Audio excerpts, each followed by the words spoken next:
Hello friend, तो आज मैं लेकर के आई हूँ मलाई कोफ्ता रेसिपी। तो मलाई कोफ्ता की सब्ज़ी कैसे बनाते हैं आप वीडियो में बने रहिएगा और देखते रहिएगा। तो यहाँ पर ये 3 टमाटर हैं जिनको मैंने बड़ा बड़ा काटा है धो करके। और इसमें है ये 2.5 हरी मिर्च है, थोड़ी सा अदरक है और लहसुन है इसमें छिला हुआ।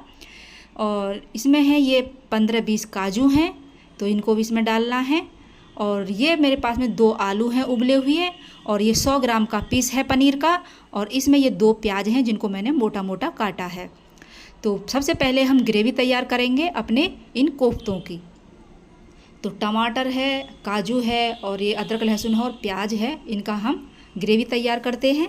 तो यहाँ पर रखी है मैंने अपनी कढ़ाई, और कढ़ाई में मैं डालूँगी यहाँ पर सरसों का तेल। तो आप सरसों के तेल की जगह आप यहाँ पर बटर, घी, रिफाइंड, आप कुछ भी आप यहाँ डाल सकते हैं। लेकिन मैं यहाँ पर सरसों का तेल डाल रही हूँ, और वो मैं 2 चम्मच ही डाल रही हूँ। और यहाँ पर कुछ खड़े मसाले हैं, 1 तेज़पत्ता है, 2 लौंग हैं, दालचीनी के टुकड़े हैं छोटे छोटे, और 8-10 काली मिर्च है। तो इनको हम इसमें डाल देते हैं इस तेल के अंदर, और इसे हम भूनते हैं हल्का सा। और इसी के ऊपर हम डालेंगे अपने हरी मिर्च और लहसुन और अदरक को। तो इन्हें भी हम इसमें डाल देते हैं, और इसी के ऊपर हम डाल देंगे अपनी इस प्याज को। क्योंकि मैं जो है ग्रेवी बनाने वाली हूँ, तो हमको पहले ये टमाटर प्याज इनको सॉफ्ट करना है, तब मैं इनकी ग्रेवी बनाऊँगी। और इसी के ऊपर हम डालेंगे अपने कटे हुए टमाटर। तो इसलिए मैंने इसमें ज़्यादा तेल नहीं डाला था, क्योंकि मुझे इसकी ग्रेवी बनानी है उसी हिसाब से, ताकि ये मेरी कढ़ाई से चिपके नहीं और सॉफ्ट हो जाएं ये। इसलिए मैंने 2 चम्मच इसमें तेल डाला है। और इसी में ऊपर से डाल देंगे हम अपने काजुओं को, और इन काजुओं को भी इसमें ही हम सॉफ्ट करेंगे। और इसी के ऊपर मैं डालूँगी इसमें 1 चुटकी हींग। तो यहाँ पर 1 चुटकी इसमें डालते हैं हींग। हींग होती है पेट के लिए बहुत ही अच्छी होती है। और इसी के ऊपर हम डाल देंगे इसमें स्वाद अनुसार नमक। तो मैं खड़े मसालों में वो भूल गई हूँ, जो हरी इलायची और बड़ी इलायची है, वो हमको तभी डालने थे जब हमने शुरू में अपने खड़े मसाले डाले थे। लेकिन मैं वो भूल गई हूँ, उसे मैं अब डाल रही हूँ। लेकिन आप ये गलती मत करना, क्योंकि ये मुझसे गलती हो गई है। तो ये हमें शुरू में ही डालने थे। और इन्हें हम ढक कर के 3 से 4 मिनट मंदी आंच पर इन्हें हम पकाएंगे, ताकि ये सॉफ्ट हो जाएं, और तब हम इसकी ग्रेवी बनाएंगे। इतने हमारे टमाटर पक रहे हैं, इतने हम इनको कद्दूकस कर लेते हैं। तो यहाँ पर आपको कद्दूकस लेना है, और कद्दूकस में इन आलू को कसना है। तो यहाँ पर ये बारीक ज़्यादा हो रहा है, मैं दूसरी तरफ से करने वाली हूँ, इधर से। तो इस तरीके से हमको कद्दूकस कर लेना है आलू भी और पनीर भी। तो मैं ऐसे कोफ्ते बनाने वाली हूँ, बहुत ही अच्छे खाने में कि मज़ा ही आ जाएगा आज सब्ज़ी में। तो इस तरीके से हमने आलू को कद्दूकस कर लिया है, और अब करना है हमको पनीर। और एक और बात, आलू हो या पनीर हो, उसमें बिल्कुल भी पानी नहीं होना चाहिए। अगर पानी होगा तो आपके जो कोफ्ते हैं वो तेल में फट जाएंगे। इसलिए ये इस बात का ध्यान रखना है कि पनीर में और आलू में बिल्कुल भी पानी नहीं होना चाहिए। इसलिए आलू को थोड़ी देर फ्रीज में रख दें, और पनीर को भी किसी बर्तन में अच्छे से साफ़ करके रखें, ताकि जो पानी है वो निचड़ जाए। और यहाँ पर हमारे जो टमाटर हैं वो अच्छे से पक चुके हैं, यानी कि सॉफ्ट हो चुके हैं। तो इन्हें हम फैला देते हैं इसी कढ़ाई में और ठंडा कर लेते हैं, फिर इसका हम पेस्ट बनाएंगे। तो इस परात में मैं अपने उस आलू और पनीर को डाल लेती हूँ, क्योंकि वो पनीर छोटी पड़ जाएगी, फिर वो बिखरेगा तब मैं इसका जब आटा सा लगाऊंगी। तो इसलिए मैं इस परात में डाल लेती हूँ, और इसमें ऐसा हाथ से इस तरीके से मैश कर देना है आलू और पनीर को।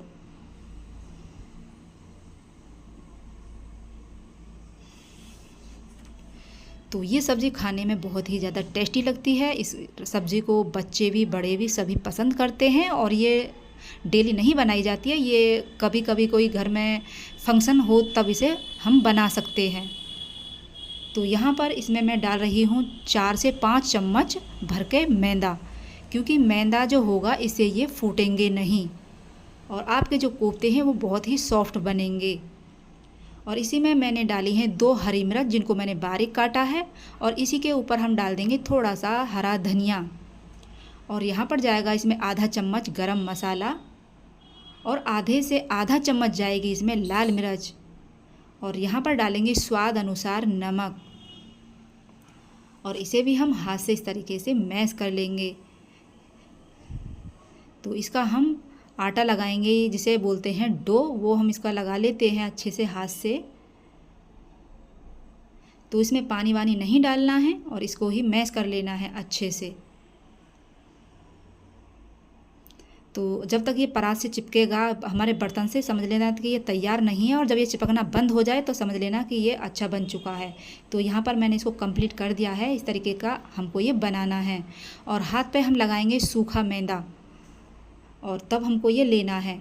और इस हाथ पे भी हम सूखा मैदा लगाएंगे इस तरीके से, और हमें इसका शेप देना है। तो शेप हम इसे लंबा भी दे सकते हैं, गोल भी दे सकते हैं, आप जैसी मर्जी है आप इसका शेप दे दीजिए।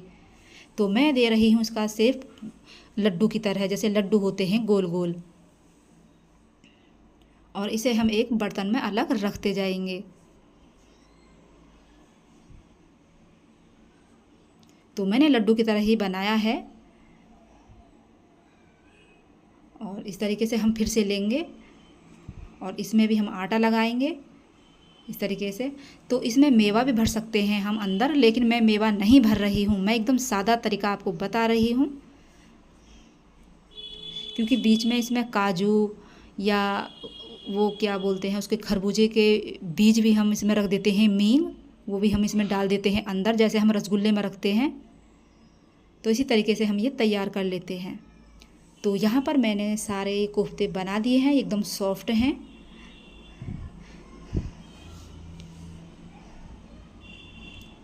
तो सारे लड्डुओं पर मैंने सूखा मैदा लगा के रखा है। तो सबसे पहले मैं एक डाल करके देखूंगी कि ये फूटेगा या नहीं। अगर फूटता है तो हम नहीं बनाएंगे। तो यहाँ पर ये फूटा नहीं है, एकदम बढ़िया बना है। इसलिए हमको धीरे धीरे सारे जो हमारे कोफ्ते हैं वो हमको इसमें छोड़ देने हैं। आपको भी पहली जब बार इसमें कढ़ाई में जब अपना कोफ्ता डालो तो पहले आपको देखना है कि कोफ्ता फट रहा है या नहीं। अगर फट रहा है तो आप उसमें नहीं डालिए, पहले उसे अच्छे से बना लीजिए तब इसमें डालना है। क्योंकि कोफ्ता तो बेकार होगा ही होगा, आपका तेल भी बेकार हो जाएगा।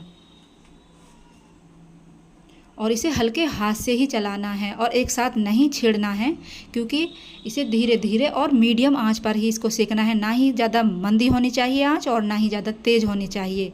और हल्के हाथों से इसे पलटना है चारों तरफ से, और इन्हें अच्छे से ब्राउन कर लेना है। तो जो मैंने पहले डाले थे अपने कोफ्ते वो मेरे अच्छे से सिक चुके हैं, तो उन्हें मैं निकाल लेती हूँ। क्योंकि मैं धीरे धीरे छोड़ रही थी ताकि मेरा कोफ्ता कोई फूट ना जाए। तो इसलिए ये 2 कोफ्ते मेरे जल्दी सिक चुके हैं। जो जो कोफ्ता मेरा सिकता जाएगा, ब्राउन होता जाएगा, उसको हम निकालते जाएंगे एक प्लेट में अलग।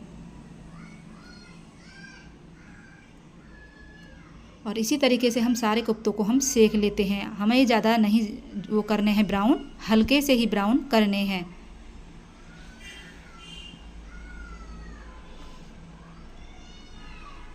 तो यहाँ पर ये सारे के सारे सिक चुके हैं, तो इन्हें हम निकाल लेते हैं इसमें से।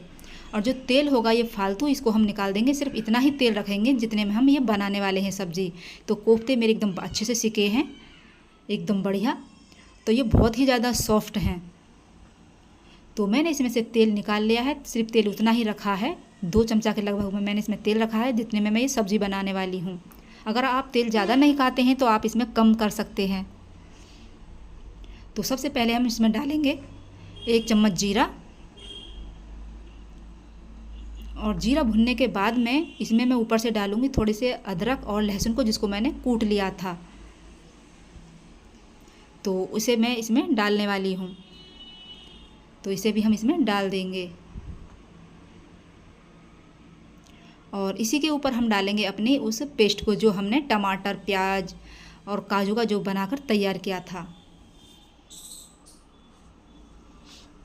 और इसी में हम डालेंगे सूखे मसाले। तो आधा चम्मच जाएगी इसमें हल्दी पाउडर, और आधा चम्मच जाएगा इसमें लाल मिर्च पाउडर, और 1 चम्मच सूखा धनिया पाउडर, और इन्हें हम चला लेते हैं।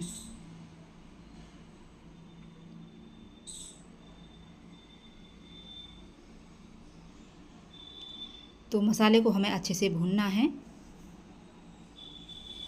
और इसी में हम डाल देंगे थोड़ी सी कसूरी मेथी के पत्ते और आधा चम्मच डालेंगे इसमें गरम मसाला, और इसे भी हम चला लेंगे।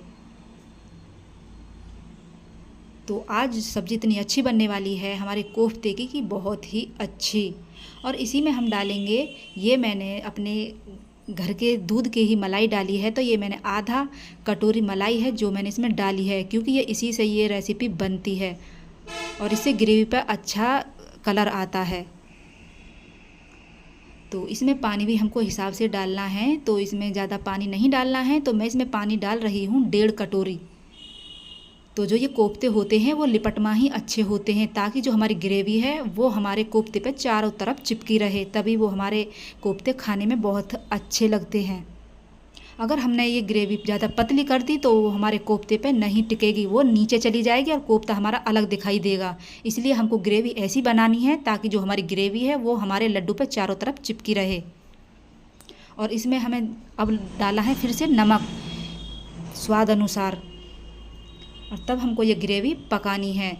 तो इसे मैं 15 मिनट तक पकाती हूँ मंदी आंच पर। तो 15 मिनट बाद हम जैसे देख रहे हैं तो हमारी ग्रेवी अच्छे से पक चुकी है और इसमें उबाल भी आ चुका है।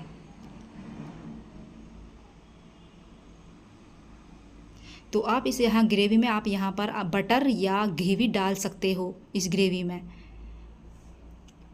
तो अब हमको अपने कोफ्ते डालने हैं इसमें धीरे धीरे इस तरीके से, और ग्रेवी को इनके ऊपर कर देना है। और इसी में हम डालेंगे अब थोड़ा सा हरा धनिया इस तरीके से, और इसे हम एक बर्तन में निकालेंगे। तो देख लीजिए मेरी ग्रेवी किस तरीके से बनी है, कोफ्ते के चारों तरफ है, इस तरीके की ग्रेवी बनानी है।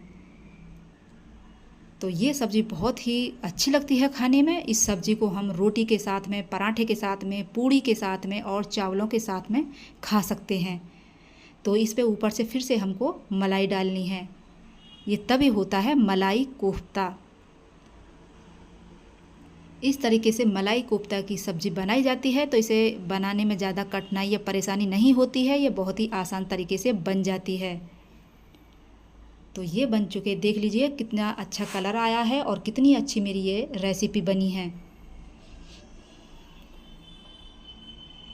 तो इसे मैं आपको ये काट कर दिखाती हूँ यहाँ से चम्मच से। तो एक हाथ में मेरे कैमरा है और एक हाथ से मैं वो काट रही हूँ, तो इसलिए मुझे ये थोड़ा ऐसा लग रहा है। तो ये अंदर से इस तरीके से होते हैं, बहुत ही ज़्यादा सॉफ्ट हैं।